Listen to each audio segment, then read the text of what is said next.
Мына телефондончу PowerPoint'то иштесек болобу же памяти жетпейби? Болот. PowerPoint эгерде сиз Google Элемелери барбы? ооба, жанагы email поштаңыз бар да, катталдыңызда. Ошондо Google мүмкүнчүлүктөрүн колдонсоңуз болот да. Google Дискте дагы презентация жасай турган PowerPoint бар, ошондо эле колдонсоңуз болот. Анимациялар бар, бүт эле. Анимациялар.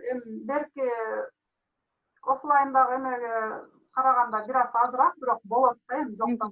Мен бирок өзүм телефондон жасап көрбөдүм. Бир аз кыйыныраак. Анан Classroom'дан кайра баа койгону кандай болот?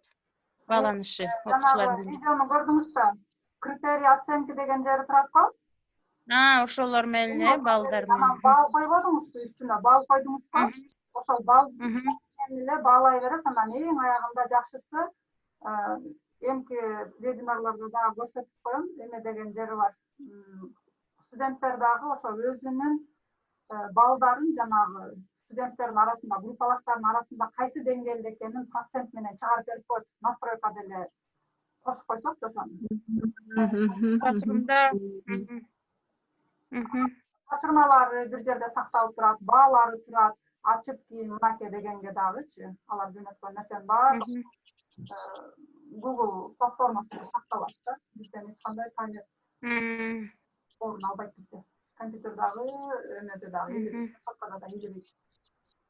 Баалоону ошондой болот. Андан сырткары тесттер, жана айттым го, жогоруда мультурок, видеоурок, өзүңүздүн кийинки сабактарда ушул ар бир мугалим өзү дагы сайт түзгөндү көрөбүз. Ошол сайттарыбызда тесттерди жайгаштырып, тесттин дагы түрдүү түрлөрүн жайгаштырып, мисалы үчүн видеону көрүп, ушул видео боюнча оюңду жаз, же болбосо орус тилчилер, англис тилчилер болсо жанагы сөздөрдү же туура жообун тап деп бир жообу туура, ушундай нерселерди дагы аткарса болот. Ссылкасын эле жөнөтүп коебуз. Балдар ошо менен кирип толтурат. Сизге ал автоматтык түрдө түшөт жооптары. Анан баалай бересиз. Мисалы үчүн момча балга баягы эле АВНда баалаган эле балды койсоңуз болот да. 55ке чейин 2, канча эле 55тен жогору 70ке чейин 4 дегендей, 3 дегендей болот. Ошол сайттарды колдонгондо ыңгайлуу болот экен. Кайтарым байланып. Балдарда көрүнүп калат экен да. Презентацияны жасаганга жетише алдыңыздарбы же жетишпедиңиздерби?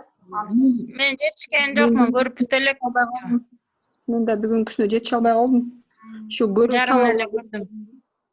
Ага эме болоруна. Так. Ноутбук алыш керек экен срочно. Бузулуп калган эле. Ооба, ошону өткөндө жана Рита, мен сизди, по-моему, каттап койдум, Рита Classroom'га. Жана Санарик педагог КНУ дегенгечи. Ооба. Жөнөткөн бизге тапшырма. Катталып алсаңыз, кийинки тапшырмаларды эмелерди ошол жерден жөнөтүп турабыз да. Биздин эми байланыштыруучу платформабыз ошол болот. Ошол Classroom'га катталып алып эле тапшырмаларды ошол жерден жөнөтө берсеңиз болот. Бул эми баягы чисто символический бир нерсени жасабай жүрө берсең өзүң унутуп кетесиң го. Анан системалуу болсун, сабак даярдаганда эң биринчи эмнеден башташ керек, кайтарым байланыш кантип кылыш керек, видео конференциялар кантип уюштуруш керек, анан сабактын материалын кантип жасаш керек, ушулар боюнча мындай бир пландаштырып жасалды да бул онлайн курсчу. Ушундай сен Classroom'дан сабак өткөндөчү жаңыл, ошондо балдарын канча процент катышып атты, допустим, вот это Classroom'дан? Classroom'да эң жакшы катышкан ЮК 319 болду. Чолпон Женин группасы. Да ты что? 15дей обязательно катышат да, 15дей. Информация жөнөтөт, анан эң эле катышпаган ушул кыргыз группаны тактыр эле видео. Кыргыз группа болду, Вообще дагы эч эме анан Zoom менен эле аябай жакшы эме алдылар. Калган ошо WhatsApp'тан эле, и то ошо WhatsApp'тан дагы совсем слабо чыгышты го ошо биринчи группа, Биринчи группа башкаларга салыштырмалуу мындай, бирок анан берки 4-2 группаларда эле Classroom'да бүт материалдар сакталып турат да, ошонусу жакшы экен. тапшырмалары бар. Тесттер Негизи классрум менен иштеш керек экен да. Мен да 1-2 жолу неме кылгам, бирок что-то очень мало было студентов у меня почему-то. Негизи менин оюм боюнча биз АВН системабыз бар да. Ушул Ооба. АВН системаны мындай ишке киргизишибиз керек да, анан кийинки сабактарды Она же недоработанная у нас, недоработанная вообще по всему университету, а эптеп эле да, честно говоря. Жанагы технический специалисттер отурушат, ушулар жанагы эптеп эле ушул баа койгондо эптеп араң үйрөтүшпөдүбү 2 жылда, 3 жылдан беричи. А так ал дальше ушул, дальше еще кете элек ал АВН, честно говоря. мен ошол боюнча дагы видео тартып, уюмкаларды, рабочкаларды кантип жүктөйбүз, кантип кайтарым байланыш кылабыз. Кстати, ошол 1-курстун уюмкасын Садат Нурлановага көрсөткөм. Жасаган жанагы мектептин компетенциясы мененчи. Анан бир алчу жерлерин алып, кошчу жерлерин кошуп, өзүнүн оюн айткан. Эгерде ошону бүтсөк, анан ошону дагы талкууга коюп, анан бир эмеге келсек деген чечимгечи, ушундай кылалы деп. Садат көрсөткөн ал уюмка кайсы өзүнүн предметиненби же общий? Жок, мен жасадым, мен Өзүнүн предметиңден, предмет боюнча, математика боюнча эле жасадым. Анан Садат Нурлановага айткам, эгерде керек десеңиздер, ушундай конференция же окутуучу эмелерди өтүп берейин, макул. Компетенцияны тактан коебуз, канча компетенция коебуз, каяктан алабыз.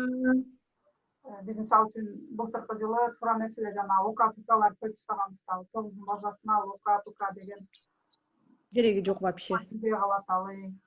Алар деген вузовский программага эле привязывать этип эле жазып салганбыз да, негизичи башынан баштап эле ошондой болчу. Ал негизи вообще туура эмес. Анан эми в любом случае баягы совсем эчтеке жок болгонго жараша, жок болгондон көрө ошол болсун деп работали же. А негизи да, это вузовская программа была привязанная. Негизи ал колледжге жарабайт. Ого дагы сатпен өтүп, ушундай кылып жасасак кандай болот, силердин оюңуздар кандай депчи. Анан алар деле же мектептикин сөзсүз аласың, же вуздукун аласың деген жок мындай. Айта албайт да, потому что вообще биздики положение очень шаткое, да, негизи. Биз как считаемся структурное подразделение университета, анан шайлоого келгенде эле бизди кошпой коюшат. Биз шайлаганга не имеем права, с одной стороны. Анан кийин кайра болсо во все угла кричат, что мы самое бюджетообразующее специальность колледжбиз деп. Негизи колледждердин арасында биздин контракт эң кымбат да. Анан кийин ал акчаны алганда келгенде университетке кирип калабыз. Шайлоо келгенде эле университетке кирбей калабыз, өзүнчө эле каша да, честно говоря. Контракт канча болуп калды? Ушул видео, вебинарлар боюнча аягына чейин 3 вебинар пландаштырып аткан. Негизи вебинарда запись кылып, анан ошону кайра көрүп, баягы үйрөнө турган нерселерди үйрөнсөк деген планымда бар болчу да. Анан бүгүнкү 3 сабактын баягы кайсы жеринде эмне болуп кыйналып атасыздар, же сиздерде кандай жакшы дагы усулдар бар, методдор бар, ошолор менен бөлүшүңүздөр дейин деген да. Менен жана PowerPointка кошумча вебинар болгондон кийин бир аз дагы айтып кетейин. PowerPointта жана слайдтарды жасайбыз го. Ошондо мен салып коем. Даяр слайдтардын шаблондору бар. Бүт предметтерге ылайыкчы. Ошол шаблонду алып эле жасай берип. Мен бир группага да салсам керек эле мурдачы. Анан сырткары айрыкча математиктер, тилчилер, жанагы клетканын Формула жол керек болот го. Ошондой клетка болгон, анан кийин линия сызык болгон дагы презентациянын түрлөрү бар, жана кол жазмасын дагы оңдош керек болуп кээде көрсөтөбүз го, мындай жазыш керек депчи. Ошондойлорду коюп алсак болот. Анан мен аны кийинки Google Drive дегенде дискте салып коем, анан открытый доступ кылып коем, ошол жерден ачып колдоно берсеңиздер болот да. Бүгүнкү жанагы ушул эле PowerPoint'та эле шаблондор файлга кирип туруп эле, мен азыр демонстрация экранына кылып көрөйүн. Ушул эле PowerPoint'та эле көрүндүбү? Ушул эле мына кечээ бүгүн да видеодон көрсөңүздөр болот. Мына файлда эле создать десек, мына могу жерде образцы шаблонов деп турат. Мына викторина турган болсок, мына викторинаны басып туруп эле бу жерден создать десек, даяр шаблон бар да, ошону эле толтуруп койсок болот. Эгерде жакса. Ушундай кылсак болот. Анан файлга кирип дагы создать деп жерде мисалы үчүн образование дегенди ача турган болсок, ушул офистин ичиндеги мондай слайдтарды фондорду койсок болот. Анан ушунун ичинде мондой эмелер бар, дипломдор бар. Мына көчүп атат. Ушул эле дипломду эле оңдоп койсок мына. Ушундай кылып туруп эле ушуну эле колдоно берсек боло берет да. Анан жакшы жери, мисалы үчүн эч кайсы видео жазуучу программаны билбесек, ушул эле презентацияларды, могу эле презентацияны үн жазып эле видео кылып койсок болот. Бүгүнкү ошол жөнөтүлгөн видеолордо бар. Ушуну эле биринчи пока слайдовго кирип туруп, анан мына жерде азыр көрүнүп атабы силерге процентин. Да. 100% кылып коеюн. Мына жерде запись показа слайдов деген бар. Ушуну басса начать запись первого слайда десек, начать запись десек, мына уже жазып баштады могу жердечи. Интип анан викторина деп, анан links'ни өтүп, использование шаблона деп ушинтип жаздыра берсек болот да. Мындай кылып жаздырып, андан кийин бүткөндөн кийин, баары бүткөндөн кийин өзү MP4 форматта сактайт. Мына бүткөндөн кийин файлга келип туруп эле сохранить как и кайсы жерге сактайсыз ошол папкаңызды тандап туруп, мен рабочий столго эле деп коеюн. Анан мына жерден расширениясын тип файланы эмени берип коебуз. Windows Media Video деген бар. Мына ушуну эле басып коюп, анан сохранить десек, бул сохранить этилип баштайт да. Понятно. Ошо көк сызык толгончо. Эгерде слайд азыраак болсо, бат эле сакталат. Анан ошону эмеге жүктөп туруп, кийинки сабактарда дагы өтөбүз. YouTube'га жүктөп туруп эле ссылкасын жиберип. Болбосо WhatsApp'та, анан Classroom'га буларды салганга аябай памяты канчалык видео мындай кичинекей болсо деле, андан көрө ссылка жөнөткөн жакшы. Ооба, төлөп болуп калат да, бат эле. Кале жүктөп койсо болобу? PDF сактаган жакшы да. Мисалы үчүн мына Морек эле презентацияны файлга кирип, сохранить как деп, анан мына жерден презентация PowerPoint дебестен PDF деп койсок, батыраак болот. И анан аларга дагы ачканга оңоюраак болот, балдарга дагы. Презентациясы дагы PDF форматта жөнөткөн жакшыраак болот экен. Мен ушу өзүмдүн баягы эмемди эле айтып атам, колдонгон нерселерим эле айтып атам да. Анан анимацияны колдонгондо дагы ар кимисин ар түрдүү биз аябай чыгармачылык менен иштеп кетебиз го кээдечи, дизайндерин ар түрдүү кылып, могу переходдорду ар түрдүү моундай башкача переходдорду берип, канчалык ушуларды кошо берсек, анын памяты көбөйөт экен дагы, кетиши кыйын болот экен, сохранить этилиши кечираак болот экен. Негизи презентацияда мындай докладтарда көп жерде сүйлөгөндө 24 размер, минимум 24 размер болуш керек да, могу жазууларчы, ошондо көрүнөт. Анан переходдагы улам алмаша бербеш керек. Желательно баардык слайдка бирдей эле переход койгонубуз жакшы дейм да, менин оюмча бул. Анан дизайнди дагы бир ашып кетсе 4 цвет колдонсок болот. Ошондо дагы цветтерди дагы подбирать этиш керек да. Жакшы жасалган слайд, ошол сабак өткөнгө дагы, докладта дагы жардам берет. Анан жөн эле сөздөрдү эле жаза бербеш керек. Ошол сөздү кайсы картинка менен жеткире аласыз. Ошондой картинкаларды койсо, наоборот, кызыктуураак болот да. Анан бар го, жана сөздү чыгарып алып эле кошо окуй берет го. Негизи мындай эме болуп атканда,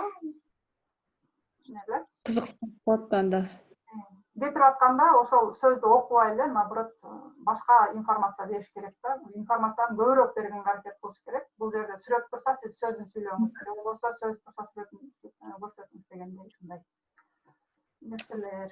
Анан Classroom'да болсо, азыр мен Classroom'ду жана көрсөттүм, Classroom'да кантип эмени кетиребиз.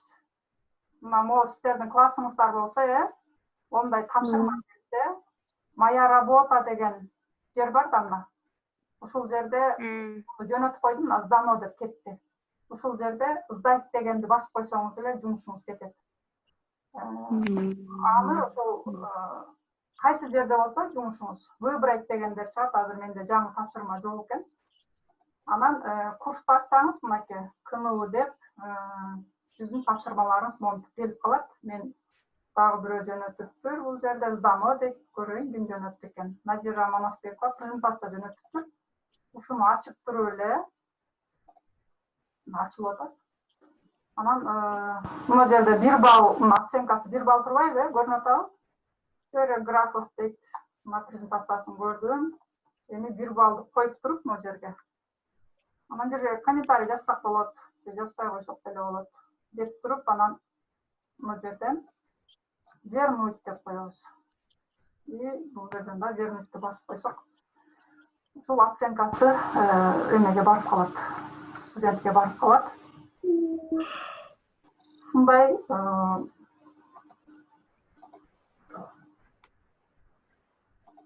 анан бул жерде мисалы үчүн дагы эмне?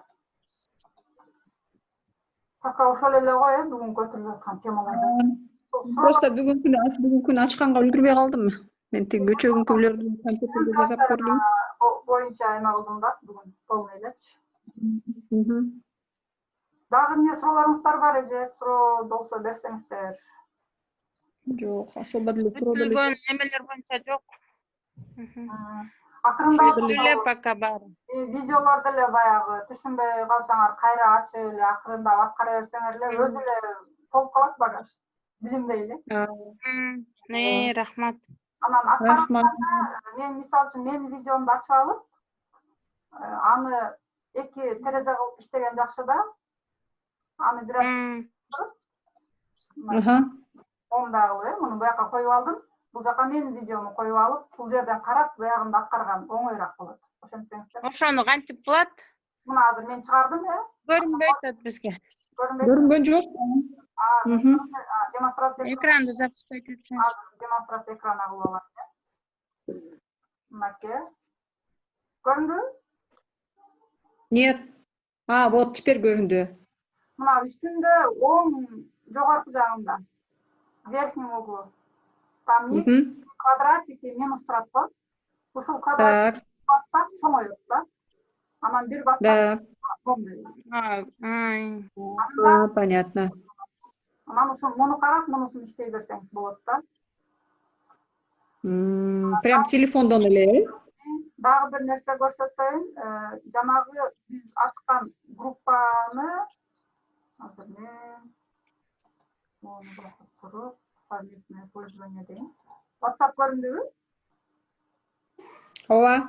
Ушул WhatsApp'та мына мондай группа бар. Ушул группаны ачсак эме деген жер бар го. Ачылбай атат азыр.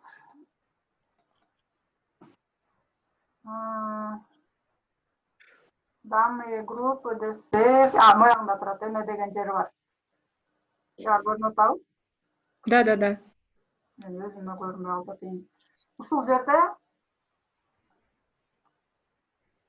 медиа ссылки деп турат. Описание, настройки группы, избранное сообщение. Избранное сообщение дегенде жана билесиздер да. Басып туруп избранныйды басып койсок, ошол эле ичиндегилер эле жоголбой калат да. Калганын өчүрүп салсаңар боло берет. Дереги калат, калганы кете берет. Анан видимость медиа дегени бар. Ошо видимость медианы басып туруп, азыр соткаңар бар болсо ошентип көрсөңөр болот. Мен могу жерде что-то компьютерде таппай атам. Компьютерде башкачараак. Описание дейт. Без звука, настройки группы. Соткаңар барбы жаныңарда? Биз соткадан чыгып атабыз да. Видимость медиа деген бар. Ошол видимость медиа дегенди басып туруп, по умолчанию деп турушу мүмкүн. Ошону нет дегенди басып, анан окейди басып койсоңор, мен жөнөткөн нерселер компьютер, соткаңарда сакталбайт. WhatsApp'тын өзүндө сакталып калат. Билем аны. Ошондой айтайын деп аткам. Ама эки экран кылып көргөндү кайра бир айтасызбы? Ошону айтсак кайра. Хорошо. Экранды экиге бөлүп, бир жагынан видео көргөндү. Хорошо. Азыр остановить демонстрация. Болду, жаңы болот. Кайра демонстрация кылып атам, мынакей. Мен презентацияны ачтым. Мынакей. Дагы бир презентацияны мен ачсам экен. Буяктан бир нерсени ачып коеюн. Мынакей. Эки терезе пайда болуп калдыбы? Да. Бул компьютерден билем. Соткадан кандай болуп калат? Болбойт, сотка. Ачыгын айтсам билбейм. Сотканы колдонбогон үчүн. Бул терезени кичирейтип алып экөөнү кылса болот, Экөө менен ушинтип бул жагынан көрүп, бул жагынан иштей берсеңер болот да. Негизи ошол бүгүн көбүрөөк суроо берип, ошолор боюнча анан дагы эмне мындан башка дагы кандай жакшы нерселер билесиңер, ушул 3 тема боюнча ошолор боюнча бөлүшөлү деген. Анан тапшырманы аткаруу кыйын болгон жокпу, көп эмес бекен. Эгерде убакыт бер десеңиздер, эртең бир күн берейин, анан жаңы тема чыгарайын. Болбосо биринин үстүнө бири кошуп. Эртең. Убакыт бериңиз эртеңке да. Дагы канча темаңыз калды?